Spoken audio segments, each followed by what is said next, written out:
Mariam Pirzadeh, bonjour, vous êtes notre correspondante à Téhéran. On va faire le point avec vous. Vous avez assisté à la conférence de presse donnée par Jean-Marc Ayrault et Mohamed Javad Zarif. Une question a été posée sur ce prétendu tir qui n'est d'ailleurs ni infirmé ni confirmé par Téhéran. Exactement, il ne faut pas que la nouvelle administration, donc sous-entendu américaine, se serve de prétexte pour mettre à mal l'accord et créer des nouvelles tensions. Ce n'est pas le moment.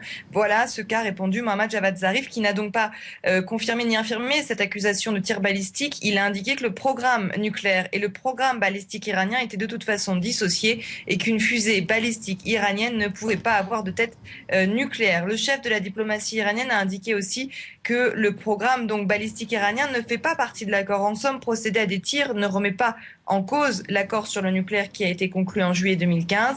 Il a aussi fait référence à la résolution 2231 des Nations Unies qui appelle l'Iran à ne pas entreprendre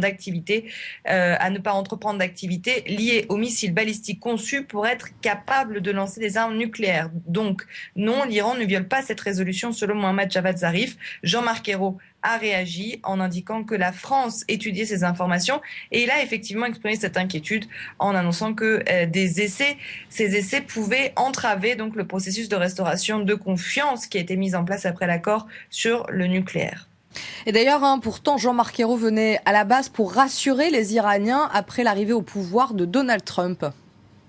Oui, exactement. C'était le but de la visite, une visite très courte. C'est la 7e visite d'un membre du gouvernement français depuis juillet 2015, la 2e fois qu'un ministre des Affaires étrangères se rend en Iran. Alors au programme donc de ces 24 heures marathon, des rencontres avec Hassan Rouhani, avec donc on l'a entendu Mohammad Javad Zarif, et l'inauguration surtout d'une commission économique mixte entre la France et l'Iran, avec une délégation importante du MEDEF. Il a indiqué que les échanges entre la France et l'Iran avaient augmenté de 200% en un an. Alors, quelques promesses de contrats ont été signés, notamment avec Vinci. Un bémol majeur, toutefois, ce sont les banques françaises qui empêchent toujours les transactions bancaires avec des entreprises iraniennes et françaises ici et qui parfois ferment les comptes bancaires de résidents français en Iran. Jean-Marc Ayrault, il le sait, c'est vraiment ce qui coince et les autorités iraniennes en ont largement parlé aussi avec lui. Grande première, il l'a annoncé tout à l'heure, c'est Michel Sapin,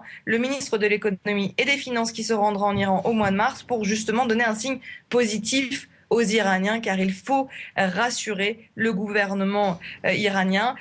Jean-Marc Ayrault, qui a d'ailleurs réagi à cette politique de visa qui a été décidée par Trump, il a dit cette politique elle est dangereuse dans un moment qui est compliqué. Il a annoncé aussi que davantage de visas français seront accordés aux Iraniens. Donc un moyen de prendre cette politique à contre-pied par le chef de la diplomatie française.